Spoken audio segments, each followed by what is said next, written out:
The NHL trade deadline is coming up on March 6th. There's a roster freeze coming up on February 4th for the Olympics.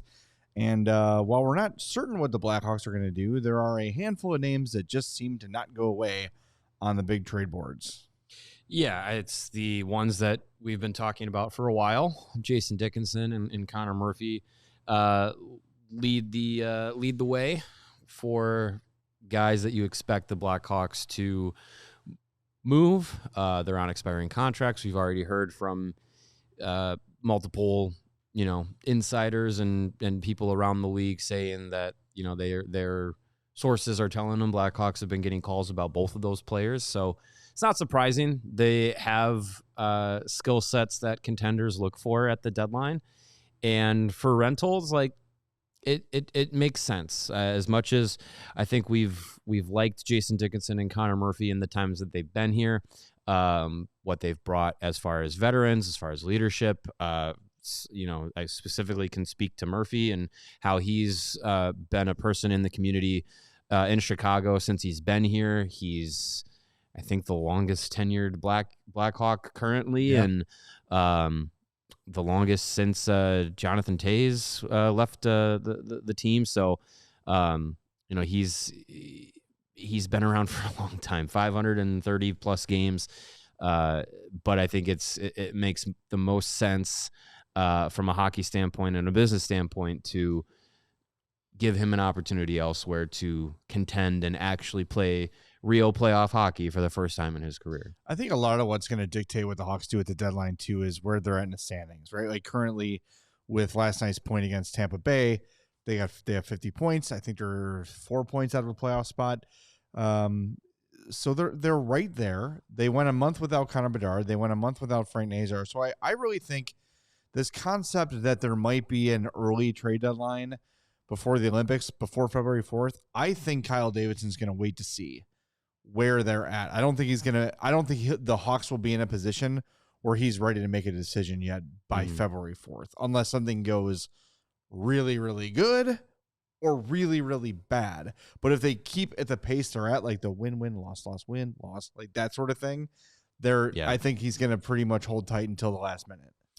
Yeah, I think there might be some concern for some teams that they want to get business done before the break, and they might, some teams might want to not, make a deal for a guy who's going to the Olympics or anything. But luckily for the Blackhawks, they don't really have to worry about that outside of Teuvo Teravainen, who I don't think is going to be traded. So I don't think you have to worry about that. So yeah, I mean, they can wait till after the break. There's still, about a 10-day period between the resuming of the season after the Olympics and the actual trade deadline. So it's plenty of time for deals to get done. We've seen things materialize very quickly before.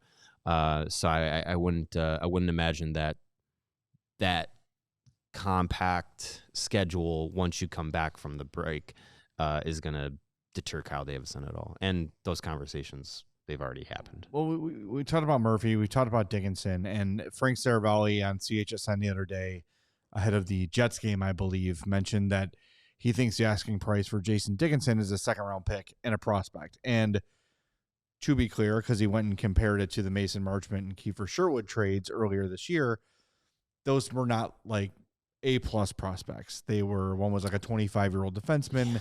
So you're not going to get a team's top guy. No, you might get warm body back and a pick. The better thing would be these, second round pick if that's what comes of it. But as of today, Saturday, January 24th, when we're posting this, who do you think has more value, Murphy or Dickinson?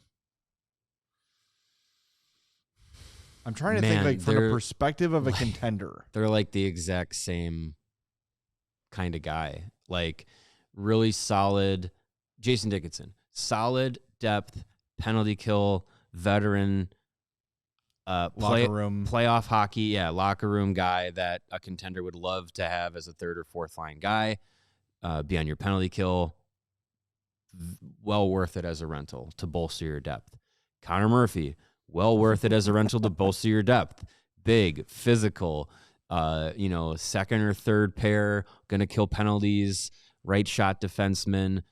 good veteran, good guy in the room. Like it just, yeah, they're almost carbon copy of each other. One's a center, one's a right shot defenseman. So, I think if I had to make a guess between who would get the bigger return, I'm going to go with Murphy.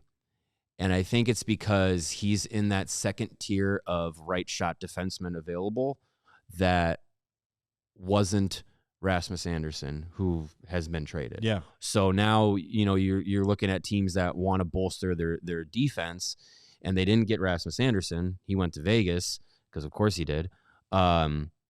So now those teams got to say, okay, who's second on our list? Who's third on our list? Who's the next guys to target?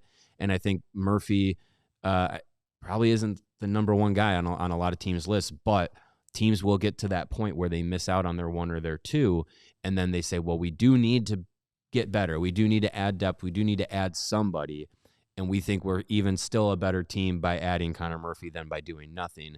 So then that's where you might be able to capitalize on a team maybe being a little desperate. I'm trying to thinking about defensemen available, and I'm looking here at Matt Larkin's trade board. He's got Dougie Hamilton on there. Dougie Hamilton has a 10-team no-trade list, makes $9 million through 2027-28. So that is a complicated deal for any team, not only for the Devils to trade him, because it's a big deal. They wanted to trade him to they wanted the Sharks tried to trade for him, and he said no. Justin Falk is 33, $6.5 million cap hit, 15-team no-trade list.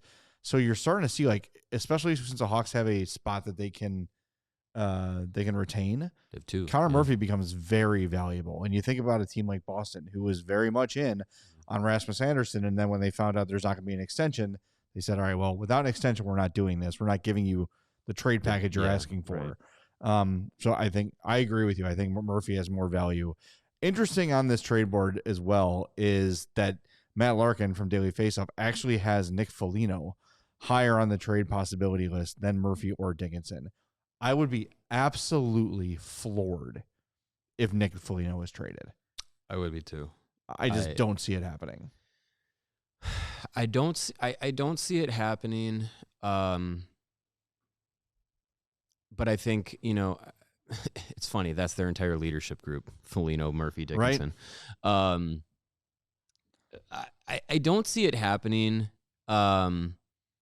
Because I don't know if Foligno has that absolute like this is my last run and I'm cup chasing. I don't know if he has that I don't think so either. mentality. He might. I don't. It's been a while since he's been asked about it, but I don't see the Blackhawks trading their captain. I don't see them moving Foligno without it being like, Nick, do you want to go anywhere? Like, I know he doesn't have any trade protection, but they would treat him like he has a no move or whatever.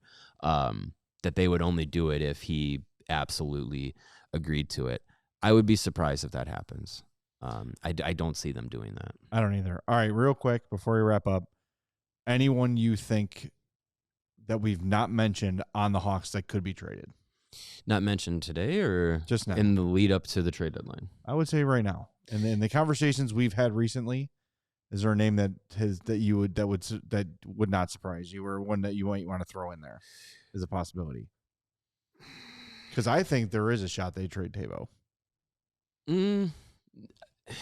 Maybe, but I feel like that would be an off-season move, that a team would do it knowing that they're going to get 1 year out of him.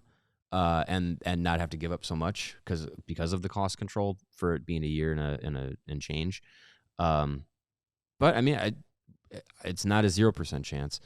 A guy that I think that could be moved, that I don't know if we've really put a lot of thought into it recently, is Kevin Korchinski. I think even though talks around his name haven't been as feverish as they were earlier this season, I still think there's a possibility he could be out there as a really nice sweetener in some sort of deal where maybe you get someone else who's 21 on the cusp of the NHL, but it's not a defenseman. 2 weeks ago, it wouldn't have shocked me, but with Noah Allen traded, I feel like they've it indicates to me that Korchinski's higher up Could in the be, Oregon, yeah. we think. No, for sure. Well, we're going to find out. We're going to find out soon.